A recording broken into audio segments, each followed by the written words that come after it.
My friends used to mock me for being a total simp, but everyone else held me up as a paragon of devotion. Even her mother claimed I was the steady type she could trust, but to Olivia, I was never more than a safety net for her boredom. She knew perfectly well that I would be waiting outside the bars and on the rainy corners every single time she drank herself into a stupor, yet she still weaponized our relationship as a gambling chip. She even went as far as betting her friends that I would come running to pick her up and beg for her forgiveness. It wasn't until she shoved my hand away at the front door and shattered the bowl of soup I had made that I stopped viewing our fights as minor setbacks. I quietly packed my life into boxes and disappeared from her world because I finally realized that I needed to love myself more than I loved her. Olivia had a habit of threatening to leave me, fully aware of how much I adored her. Every time she brought up a breakup, I did everything in my power to talk her out of it. The last time she threw that threat in my face, I simply stared at her for a long moment before quietly agreeing.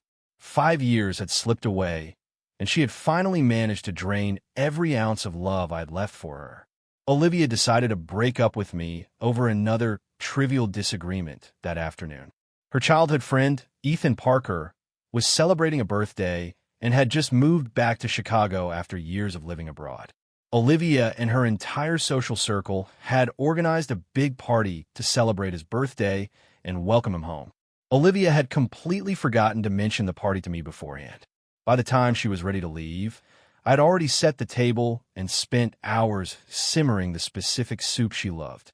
I gently suggested she have a bowl before heading out, but she just gave me a dismissive response while sliding into her heels at the door. "I don't have time. I really have to go," she snapped. She finished tying her laces and reached for the door handle when I called out her name. She turned back toward me against the backdrop of the black marble foyer, which made her pale skin glow and her features look deceptively sweet. Her face was etched with pure irritation.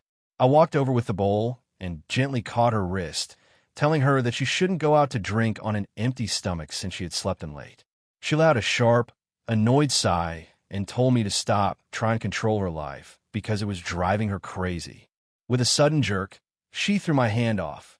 I tried to tell myself she didn't mean to be so rough, but I was lightheaded with a fever and had very little strength to begin with. That single shove was enough to send the hot bowl of soup flying from my hands, and it shattered instantly against the marble floor. Broth and white porcelain shards sprayed across the room, leaving us standing in a heavy, sudden silence. I stood frozen, my eyes drifting from the wreckage on the floor up to her face. I fought to keep my composure and even managed a tight smile while asking if her bad mood was because Ethan Parker was back in town. I mentioned that I had heard he was recently single again, which I knew would get a reaction. Long before Olivia and I started dating, she had spent years pining after Ethan. It was only after Ethan found a serious girlfriend that she finally gave in to my persistence just to numb the pain. We had somehow managed to stay together for 5 years since that rebound began. My comment hit her exactly where it hurt. Throughout our entire relationship, Ethan had remained the one person she held sacred, and even mentioning his name felt like an insult to her. Predictably, she lost her temper the moment the words left my mouth. Her expression soured instantly as she glared at me with pure heat in her eyes. "What the hell is that supposed to mean, Lucas? Are you actually accusing me of something?" she demanded.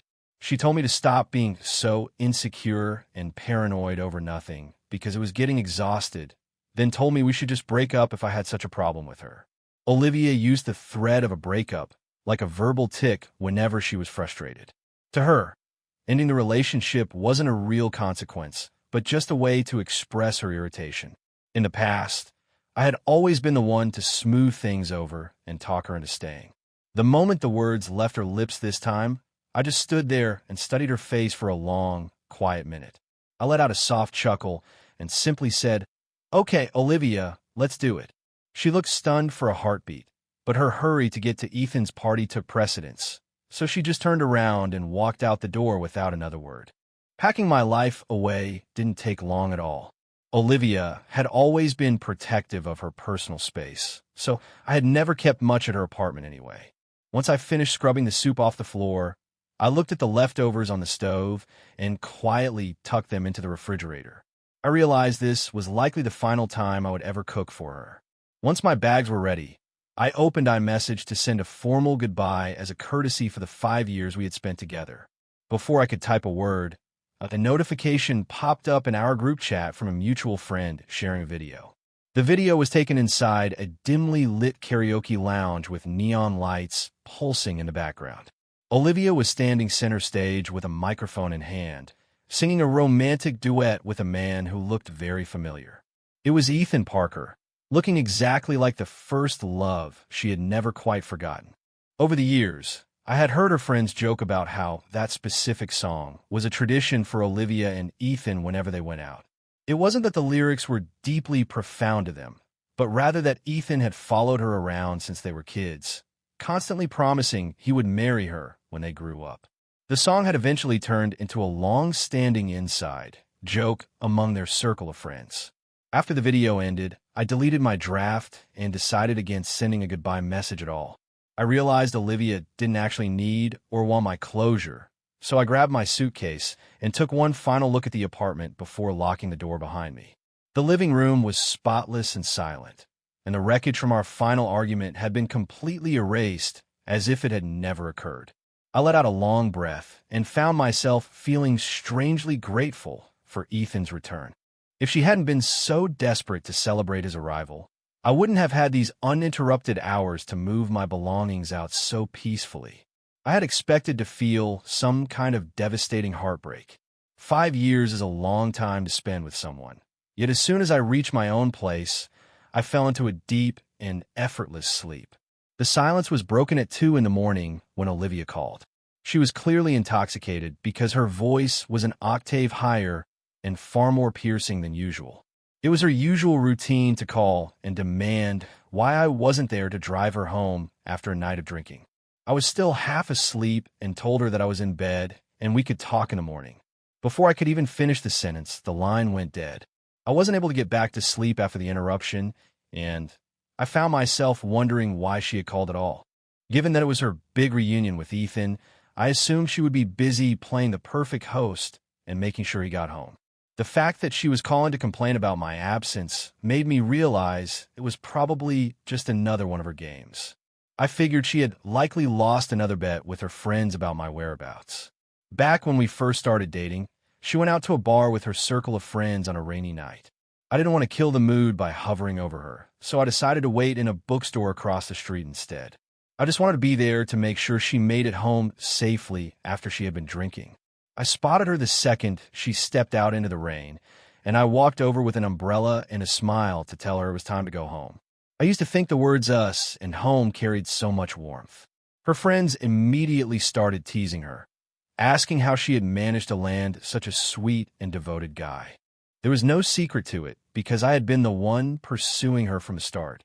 Even with everyone else acting jealous of her, she already seemed bored with me back then. I suppose I was too available and too kind, which stripped away any sense of mystery or excitement for her. It's human nature to take things for granted when they come too easily. She once asked me why I couldn't just focus on my own life for a change. I was actually swamped with work at the time, preparing for my first solo gallery show in Manhattan, yet I still channeled every spare moment into her. I remember smiling and telling her that she was my life, too. At the time, I thought that was the most romantic thing I could say. Looking back now, I realize it probably just sounded suffocating to her. One night, I sat outside a bar, sketching in my notebook while waiting to take her home, and she didn't look the least bit surprised to see me. She just gave me a faint, knowing smile. Her friends all reached into their purses and handed her $20 bills, complaining that she had won the bet again. I realized then that she had been wagering on my devotion all along.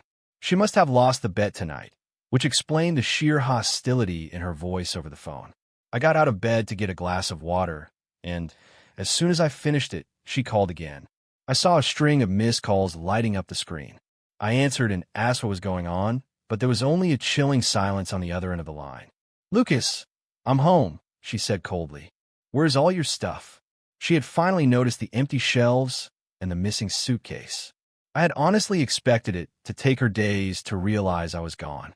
I kept my voice calm and reminded her that we had broken up 7 hours ago because she had demanded it and I had finally accepted. The line went quiet for so long that I thought the call had dropped. Then she suddenly snapped back that if that was how I wanted it, I had better not come crawling back to her later. Olivia didn't realize that I was finished for good this time. It was a bizarre feeling because I had never let myself feel truly exhausted or hopeless during our 5 years together. Yet now that I had finally walked away, I felt absolutely no grief or regret. My brother, Marcus Miller, always said my love for her was like a bank account. He would sit on my couch with a bag of chips and act like some kind of relationship guru. He told me that my feelings were just like a balance she kept spending without ever making a single deposit, and now the account was completely overdrawn. I found his analogy quite accurate because I was definitely operating on a deficit. Marcus asked me what my next move was, and I told him I was going to throw myself into my work. The funding and the gallery space for my upcoming solo show in Los Angeles were already finalized. I plan to spend the next year traveling through various countries to capture the world's landscapes on canvas. My first destination was the Rio Tinto in Spain, known as the Red River. The water there's a deep, fermented crimson due to the high concentration of iron and copper in the soil. I wanted to experiment with using the river water itself as a natural pigment for my work. The mere thought of the project gave me a rush of excitement I hadn't felt in years. Marcus told me he was relieved to see me so focused because he had been genuinely worried I would be depressed. I happened to scroll past Olivia's Facebook page, which was strange because she almost never posted anything. In all our years together, she had only shared a handful of updates. Now, her feed was more active than a holiday celebration, covered in photos of her and Ethan Parker. She was posting check-ins from all over Philadelphia and sharing photos of every meal she ate with Ethan. I could understand her being excited about his return, but the sheer volume of posts made me wonder if she was trying to get a reaction out of me. I dismissed that thought almost immediately and just scrolled past her updates with a quiet laugh. Marcus watched me and shook his head in disbelief, noting that I had managed to master the art of both total devotion and absolute indifference at the same time. My devotion had been my way of honoring the relationship, but my indifference was now my way of honoring myself. While in a cab headed home, I saw another update from her. She had taken Ethan to the zoo and posted a selfie of them with an alpaca. I closed out of Facebook and decided it was finally time to change my profile picture. It was a photo Olivia had taken during our first anniversary trip years ago. She had been trying to capture the sunset, but I had accidentally wandered into the frame while eating the ice cream she didn't want. I had effectively ruined her shot, and she had wanted to delete it right then and there. I had always loved that candid moment, though, so I kept it as my profile picture for 5 years. I finally swapped it out for a photo of the kitten I had just adopted. I received a notification from Olivia just as I was about to board my flight, exactly 2 weeks after we ended things. She sent a single question mark followed by a text asking why I changed my profile picture. Even without seeing her, I could perfectly picture the frustrated scowl on her face as she stared at her screen. I stared at the message for a moment before turning my phone off entirely. I didn't give her a reply and boarded my flight to Europe. I spent the next month in Spain by the Red River, keeping my phone off and focusing entirely on my art. I abandoned social media and cleared my mind of all the noise from back home to truly immerse myself in my work. During that time, I met a woman who would end up being quite significant. Her name was Sophie Bennett. When we first met, I was waist deep in the crimson water trying to harvest sediment from the riverbed for my pigments. Out of nowhere, someone tackled me from behind and wrapped their arms tightly around my waist. For a terrifying second, I thought I was being mugged in the middle of nowhere. I panicked for a moment, but my reflexes kicked in and I slammed a handful of wet red mud directly into my attacker's face. Her face was completely plastered in red sludge, and she couldn't even open her eyes, yet she continued to hold on to me. She kept shouting for me to stay calm and told me that whatever I was going through would pass because I had so much life left to live. It dawned on me that she thought I was trying to drown myself in the river. I stopped fighting back and felt a wave of amusement wash over me. I patted her hands and told her that I was actually just an artist trying to gather materials for my paintings. We were complete strangers standing in a river in rural Spain. I felt terrible because I had been so aggressive with the mud that she was effectively blind, so I had to lead her by the hand to a nearby spring. Once she finally scrubbed the red clay off her skin, her entire face seemed to light up. She had the most infectious, bright smile and turned out to be a fellow traveler from back home. There's a certain kind of instant connection you feel when you run into someone from your own country while traveling abroad. I apologized profusely for my reaction once we had cleared up the confusion. Sophie was surprisingly cool about the whole thing and didn't seem upset at all. She had this radiant, effortless energy about her that was incredibly refreshing. She even gave me a thumbs up and complimented me on my quick reflexes and situational awareness. She explained that she was on her way to the coast for a vacation and had been driving through Huelva. She had spotted me from the road and assumed I was trying to end my life. She had sprinted down to the river to save me and nearly lost her eyesight to a face full of mud in the process. Her eyes lit up when I explained the artistic concept behind my trip. She was naturally adventurous and decided on the spot to postpone her beach trip just to see the process. She wanted to stay and watch me transform the river water and mud into a landscape on canvas. I had no problem with her sticking around and quickly agreed to the company. Sophie was the perfect travel companion because she had an incredible sense of boundaries and knew exactly when to give me space. Whenever I was in the zone and working on a piece, she never once interrupted my flow. There were stretches where I would lose track of time and work through the night. She would simply have the hotel staff leave trays of food outside my door with a soft knock. She never lingered or tried to force a conversation while I was busy. I didn't emerge from my studio for over 2 weeks. When I finally did, I saw the hotel owner's son trying to flirt with Sophie in the lobby.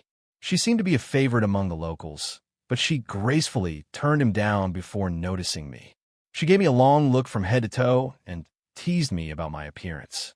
She told me that when my show opened, no one would believe the artist had looked like a swamp monster just to get the job done. I couldn't help but laugh because I was absolutely covered in crimson paint and dried mud. I didn't mind her teasing at all because I had just finished the best work of my career.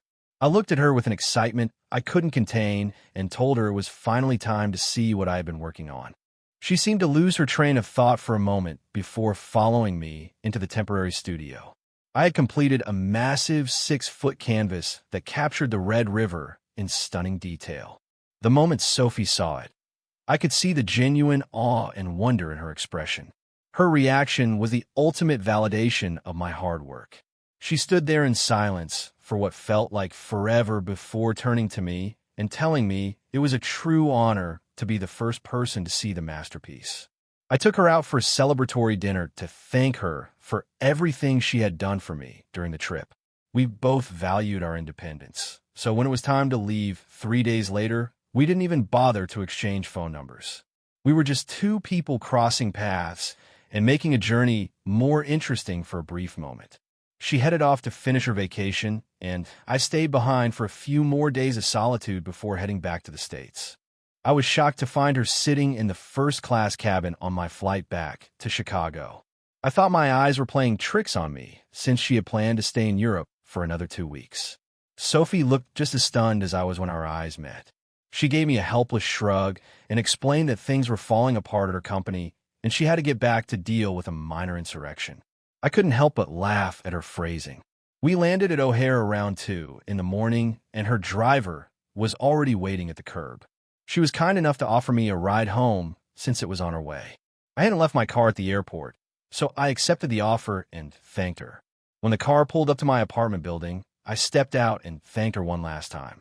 I had quite a bit of gear, so she stepped out of the car to ask if I needed a hand with the bags. I made a joke about not being able to let a lady do the heavy lifting, which made her chuckle. Just as we were saying our goodbyes, a voice called out my name from the darkness near the flower beds. It was Olivia, her voice completely unreadable. I watched her step out of the shadows and into the streetlights, noticing that she had lost a significant amount of weight. She gave Sophie a sharp, sideways glance before turning her cold eyes back to me. "So, is this why you broke up with me? Because you were cheating?" she asked with a sneer. I did my best to stay level-headed and turned to finish my goodbye to Sophie. Even though we had only met by chance, I was genuinely grateful for the kindness she had shown me in Spain. Sophie took one look at the tension and asked if I needed her to stick around. I gave her a small shake of my head, and she gracefully retreated to her car to give us some privacy. Olivia was staring at me with a look so sharp it felt like she wanted to draw blood. She reminded me of an abandoned dog trying to mask its fear with a show of aggression. She demanded to know if I had ended things just because I had found someone new. A wave of profound exhaustion washed over me as I listened to her. I had spent 5 years walking on eggshells to cater to her every whim. She was always the picture of grace with strangers, but saved all her toxicity for me, and I was finally done with it. I took a deep breath and tried to explain the situation calmly. I reminded her that she was the one who had asked for the breakup, and that I had simply complied. I explained that Sophie was nothing more than a friend I had met while traveling, and told her she needed to stop making baseless accusations. I stopped for a moment to find the right words to end the conversation. Something about the way I spoke must have caught her off guard because she looked genuinely wounded. After a long, heavy silence, she finally spoke in a voice that was uncharacteristically soft. It was the first time in our entire relationship that she had ever dropped her guard like that. She told me she had been waiting outside my building since 6 o'clock after hearing from a friend that I was returning tonight. "You wouldn't even answer my messages, Lucas," she whispered. She hesitated for a moment before asking if I had even thought about her at all during the month we were apart. Her question caught me completely off guard and left me speechless for a few seconds. I searched my memory of the past month, but all I could find was the deep satisfaction I felt for my art. There hadn't been a single second where she had even crossed my mind. I didn't have anything to say to her. She continued to stare at me under the glow of the streetlight, as if she could read the truth in my eyes. After a long silence, she gave a bitter, mocking laugh and told me she didn't believe a word of it. Olivia had this unshakable arrogance that I could never truly stop loving her. I had been in love with her for so long that I couldn't even remember what had drawn me to her in the first place. All I knew was that the initial spark had long since been extinguished by the passing years. The way I had catered to her every need had become more of a habit than a choice, like a fire burning on nothing but old embers. I had always been aware that her heart belonged to her childhood friend, Ethan Parker. She only stopped chasing him the night he left for Europe with one of his professors. I suppose young love is naturally reckless and desperate in its intensity. She had driven all the way to the airport alone that night to stop him. She had to watch from a distance as Ethan held the teacher's hand and laughed while they walked toward the gate. She stayed in that airport long after the sun went down. The harsh neon lights of the terminal seemed to highlight every ounce of her heartbreak. Eventually, she stood up and started walking toward the exit. I followed her from a safe distance because I was terrified of what she might do to herself. When she finally noticed me, she turned all her rage and pain in my direction and screamed at me to go away. "Are you here to laugh at me? Get lost," she shrieked. I stayed about 50 yards back and told her quietly that I was just worried about her.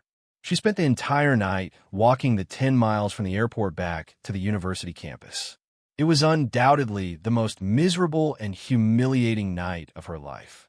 I stayed behind her every step of the way, keeping watch until the sun started to rise. When we finally reached her dorm building, she turned around and looked at me with a strange expression. "Do you actually love me?" she asked. "Fine, then let's just be together." I was stunned for a second before a smile broke across my face. That was the beginning of a relationship that had somehow lasted for 5 years. My friends used to call me a pathetic simp, but I've always believed in following my heart. Life is too short to live with regrets.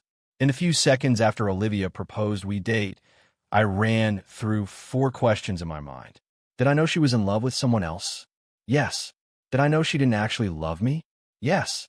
Would I regret it if I said no? Yes. Did I want to be with her anyway? Yes. The answers were painfully simple. People always say you can't force something that isn't there, but I needed to try for myself to be sure. I was fully aware and rational about the choice I was making at the time. I was just as certain about breaking up with her now as I'd been about dating her then. I got exactly what I wanted for 5 years, and compared to people who never even get to touch the person they love, I suppose I was lucky. It's hard for me to say for sure if it was worth it. At the very least, I know how to walk away when the time is right, and I have truly moved on from her. Olivia was still standing there, her slender frame almost entirely consumed by the shadows of the street lamps. She tilted her head up and looked me in the eye. She seemed to be searching my face for any sign of hidden misery. I don't know what possessed me, but I suddenly asked her if she remembered the very first time she had broken up with me. The question seemed to catch her off guard, and she stood there in silence for a long time. Our first breakup happened only 3 months into the relationship. She had ended things over a single text and then immediately left on a week-long trip to Colorado with her friends without a second thought. I was waiting for her outside her dorm the very day she got back. It was pouring rain that day, and I was soaked to the bone and shivering with a fever. She looked absolutely horrified to see me and asked what on earth I was doing there. Even though I was heartbroken, I managed to give her a small smile. I think she had finally given up on Ethan back then, so it didn't really matter to her who she was with. We got back together that day, but now I looked at her and asked if she had even thought about me for a single second during that trip to Colorado. I told her with a sigh that the way I felt during this past month was exactly how she had felt back then. As the words sank in, her face paled, and she took a few steps back before turning around and walking away. In her mind, showing up at my apartment was a massive olive branch that should have been met with gratitude. Because I didn't play along with her attempt at reconciliation, she felt like I had slapped her in the face. She walked away convinced that she was the one with every right to be angry.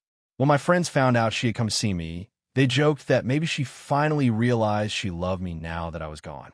I just gave him a knowing smile and stayed quiet. I knew it wasn't love, but rather her toxic need to possess whatever she considered hers.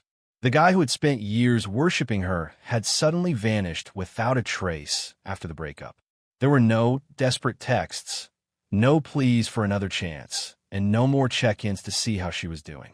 I was like a loyal dog that had suddenly stopped wagging its tail and following her every command. Naturally, she got curious and decided to wave a bone in front of my face just to see if I would still jump for it. To Olivia, I had always been nothing more than a pet. She only came to see me because my silence after the breakup didn't fit her narrative. She was just testing the waters to see if she still had me under her thumb. I am certain that if I had shown even a hint of desperation, she would have grown bored and walked away instantly. My friends told me I was overthinking it, but I didn't bother to argue with them. Olivia suddenly started popping up in my life constantly. It was almost ironic that she was reaching out more now than she ever had during our final year together. It started when she claimed to have found a teddy bear I had left behind. That bear was the first birthday gift she had ever given me. I had a habit of holding her in my sleep, but she always complained that it was too hot and cramped. She bought me the bear as a replacement, so I would leave her alone at night. She called and asked if I wanted to come pick it up or if she should drop it off at my place. I didn't even hesitate before telling her to just throw in the trash. There was a long, heavy silence on the other end of the line. Before hanging up, I told her that she should just deal with any other items she found however she liked because there was no reason for us to speak again. She didn't say a word in response. Later that same night, my phone started ringing with her name on the screen again. I tried to ignore it at first, but she was incredibly persistent. I finally gave in and answered the call with a sigh. To my surprise, she sounded completely wasted, which was unlike her since she always took pride in keeping her composure. She was slurring her words and insisting that I still had belongings at her place. I told her as calmly as I could that she should just get rid of whatever was left because I didn't want any of it. I also made it clear that she needed to stop calling me in the middle of the night because I wasn't going to keep answering. She ignored my warning and kept rambling about a designer necklace by Caesar that she had apparently bought for me. It was the specific gift I had asked for to celebrate our 5-year anniversary months ago. She had actually asked me what I wanted for our anniversary about 2 weeks before the date. That was a rare occurrence in our relationship since I was usually the only one giving gifts. I told her I had my eye on a particular piece from the Caesar collection. The necklace was special because the designer had created it to celebrate their own 5-year relationship. I loved the sentiment behind it, and Olivia had promised to get it for me. When the actual anniversary arrived, she didn't just forget the necklace. She forgot the entire day. Only 3 days later, Ethan arrived from the States, and she was suddenly full of energy while planning his big birthday bash. She spent all her time picking out his gifts and organizing a welcome home party for him. That was the beginning of the end for us. My feelings didn't just disappear overnight. They were eroded by 1,000 little moments like that. I told her in a flat, cold voice that it was far too late for any of this to matter. I heard a scuffle on the other end before a different voice took over the call and apologized to me. They explained that Olivia was completely out of it and didn't know what she was saying. After a brief pause, the person on the line asked me a question with a hesitant tone. "She seems like she's in a lot of pain," the person said, then asked if there was really no chance of us getting back together. I didn't even bother to answer before hanging up the phone. I lay there in the dark, staring at the ceiling for a long time afterward. I would be lying if I said the call didn't affect me at all, because I had loved her with everything I had for years. I just felt a sense of heavy irony at how much her attitude had shifted. I couldn't reconcile the image of the cold, distant woman I knew with the one currently falling apart over me. Her sudden attempt at being caring and soft felt forced and entirely too late. After that night, she went silent for a long time. It was 3 months before our paths crossed again. We had broken up at the start of summer, and now the city was already in the grip of late autumn. The air was crisp, and she was standing there in a long black trench coat. Even though we were over, I had to admit she was still breathtakingly beautiful. She was leaning against the railing outside my apartment building with a lit cigarette in her hand. The only other time she had smoked like that was when Ethan left for Europe with his professor. Back then, she had spiraled so hard with drinking and lack of sleep that she ended up in the emergency room. She had promised herself to quit after she got out of the hospital, so I was surprised to see her with a cigarette again. I had no idea what had driven her back to the habit this time. She looked up as I approached, her face etched with a deep sense of exhaustion. "I'm sorry," she said quietly. "I know I shouldn't just show up here, but my mother is coming to Philadelphia this weekend, and I haven't told her about us yet." It was a bizarre situation because while Olivia had always been lukewarm about me, her mother absolutely adored us as a couple. Her mother saw something in me that Olivia never did, likely because I was grounded compared to the spoiled trust fund kids Olivia usually hung out with. I knew her mother had a fragile heart condition, which made me hesitate to say no.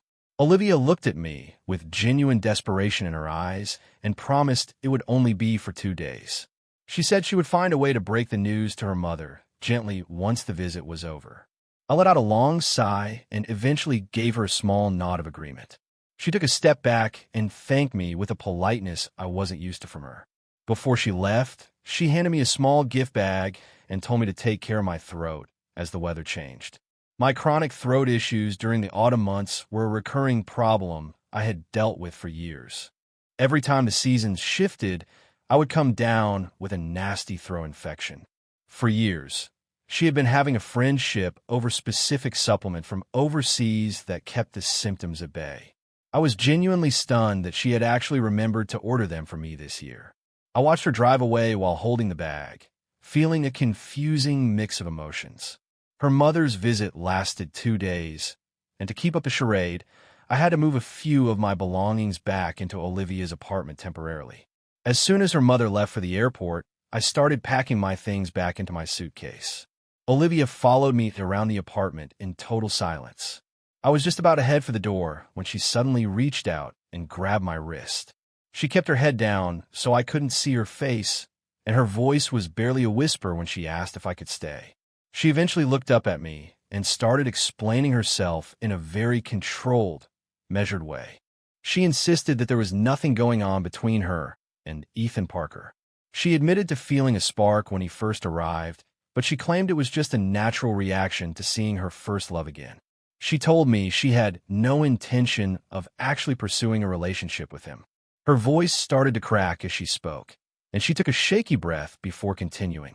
She took full responsibility for the breakup and promised she would never treat me that way again. She looked at me with tears in her eyes and begged for just one more chance. I had never seen her so vulnerable, and it made me feel incredibly unsettled, so I turned to walk away. I wasn't paying attention to my footing and ended up tumbling all the way downstairs. The fall resulted in a clean break of my lower leg bone. Olivia stayed with me at the hospital throughout the entire ordeal, handling the paperwork and looking after me.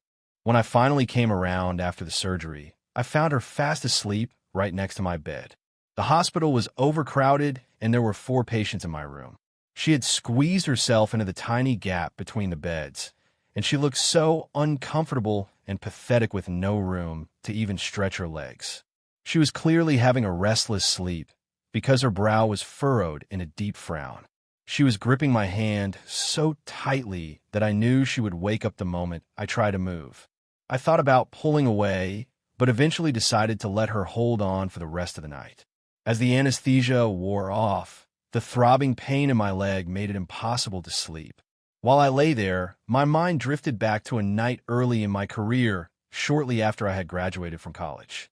I was being touted as a rising star in the art world, and a gallery investor had invited me out for a dinner meeting. I was young and naive enough to believe he was genuinely interested in my portfolio. Things took a dark turn once he poured me my 3rd glass of wine. I finally realized something was wrong when he put his hand on my shoulder, and I felt my body going limp. It was clear my drink had been spiked, and just as I was losing consciousness, Olivia appeared out of nowhere. She grabbed a wine bottle and smashed it over the investor's head before dragging me out of there. She managed to get me safely away from the situation. I only found out later that she was supposed to be at a concert with her friends that night. She had skipped the entire event just to find me, yet she never once brought it up or tried to make me feel indebted to her. She never complained about the fact that she had missed a show she had been looking forward to for months because of me. For some reason, lying in that hospital bed made all those rare moments of her kindness come flooding back. Even in the middle of our toxic history, there were a few genuinely beautiful memories that had managed to bloom. I have to admit that I felt a flicker of my old feelings for her. Olivia stayed by my side for the entire duration of my hospital stay. I told her repeatedly that she didn't need to stay and that my friends could handle things. I was trying to make a clean break from her, but she was adamant about taking responsibility for my accident. She was convinced that our argument was the direct cause of my fall. My friends assumed we were getting back together once they heard she was at the hospital and used it as an excuse not to visit. The elderly woman in the bed next to mine gave me a warm smile and remarked on how lucky I was to have such a devoted girlfriend. I just gave the woman a polite smile and caught Olivia's eyes as she stood at the foot of my bed. She was watching me with a look of pure anxiety until I smiled, and then a slow, genuine look of relief spread across her face. She was still beaming as we walked out to the car upon my discharge. Once we were inside, she turned to me and said she was so happy I hadn't corrected the old woman for calling her my girlfriend. I started to say something, but then thought better of it because it didn't seem worth the effort. She had genuinely been there for me during my recovery, and making a scene in front of a stranger just to clarify our relationship status would have been awkward. Beyond that, I didn't want to humiliate her in public. I just wanted to get through the discharge process with as little drama as possible. I looked at the hopeful expression on her face and just sighed, deciding to keep my thoughts to myself. It was clear that Olivia wanted us to try again. If she could maintain this version of herself, I realized I might actually be open to the idea of a fresh start. I wondered if the love I had buried could actually be brought back to life one more time. That possibility stayed in the back of my mind until she drove me back to her apartment. My luggage was still there from the day of the accident, and her mother had even left behind some of my favorite snacks for me to take home. We stopped by her place first to pick up my things. When the door opened, I was greeted by the sight of Ethan Parker. He was wearing an apron and holding a spatula, looking exactly like he was the man of the house as he gave us a warm smile. "Hey, Olivia, you're back," he chirped. "I figured you'd be exhausted after picking Lucas up from the hospital, so I decided to get dinner started for everyone. Come on in." I couldn't help but notice the watch on his wrist, which was the same one Olivia's mother had gifted to me. I had left that watch on her nightstand the day I moved out. My eyes moved from the watch to Olivia's face, and I suddenly found myself laughing right there in the doorway. It wasn't a bitter laugh, but one of genuine, calm realization.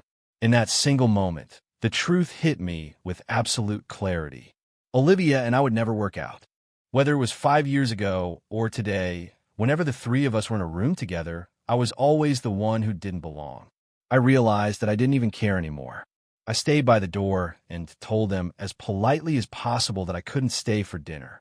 I turned to Olivia and asked her to just bring my bags out to the hallway because I didn't want to go inside. Her face went pale, and she stole a nervous glance at Ethan before looking back at me. She promised she would explain everything in a bit and then disappeared inside to get my luggage. I didn't bother giving her an answer. The second she was out of earshot, Ethan's friendly facade completely vanished. His eyes turned cold and predatory, and he asked me if I was really going to make him lose the bet we had. I raised an eyebrow at his question, and he chuckled while explaining the situation. He told me that ever since he got back, the talk of the town was our breakup. Apparently, Olivia had bet her entire clique that I would be back on my knees begging for her within 3 months. He said they eventually extended the timeline to 6 months, and everyone in her circle was betting on my return except for him. He looked me dead in the eye and asked if I was going to be the one to make him lose his money. I stared back at him and refused to give him the satisfaction of a direct answer. I told him I couldn't speak for his bet, but it seemed like Olivia's friends were the ones who were going to walk away with the money. I mentioned that I had actually made a bet of my own when I heard he was coming back from the States with his tail between his legs. I had bet a friend that he would come back acting all wounded just so Olivia would take pity on him and let him back into her life. I told him it looked like my friend was the one who was going to win that particular wager. Just then, Olivia reappeared with my bags. I took them from her and thanked her with a small smile, letting her know she didn't need to walk me out because a friend was already on the way to pick me up. I looked at Olivia one last time and gave her a smile that was finally free of any lingering pain. I told her that if she wanted me to have any positive memories of her left at all, she needed to never contact me again. Those are the last words I ever spoke to her, and that was the final time I ever saw her. It was, in a way, the kindest thing she ever did for me. 2 years passed before I ran into Sophie Bennett again at one of my gallery openings. She was standing in front of my Red River painting, and I walked up to stand beside her. Even after 2 years of silence, we didn't waste any time on awkward small talk. It felt exactly like we were two old friends picking up right where we left off. She turned to me with that same radiant smile and told me she had to come the moment she saw the announcement. She said the show was every bit as brilliant as she had imagined it would be. Then, she playfully asked if she could take the artist out for dinner once the opening was over. I gave her a wide smile and told her I would love that. The years have continued to pass in a blur of changing seasons and rotating tides. I've watched countless sunrises and seen the world shift from the heat of summer to the chill of winter. Life is a long journey, and there is so much more of the world left for me to see. I've realized that there are some lessons you can only learn by moving forward on your own. As for what the future holds, I'm just content to keep living my life and find out as I go that I realize that instead of continuing to love her, I desperately needed to learn how to love myself.